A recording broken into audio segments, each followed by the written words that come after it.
yoldaşınız 7 yaş günüdür.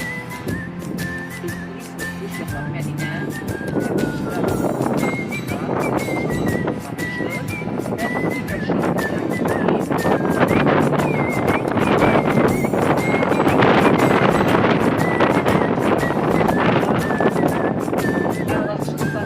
Əlaçı adını qazanmış olsun.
Bu tebrik senin için seslenir. Ad günün mübarek, hoş günün mübarek. Çilesin her dilen sen düşündüğün kimi.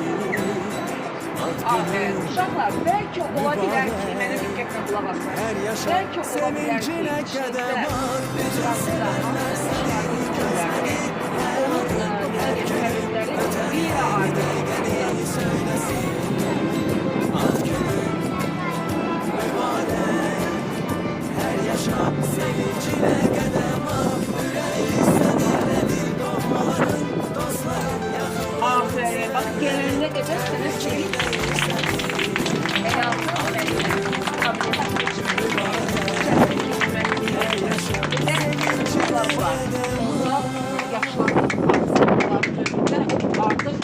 iş yapmaya işlemeye başladılar ve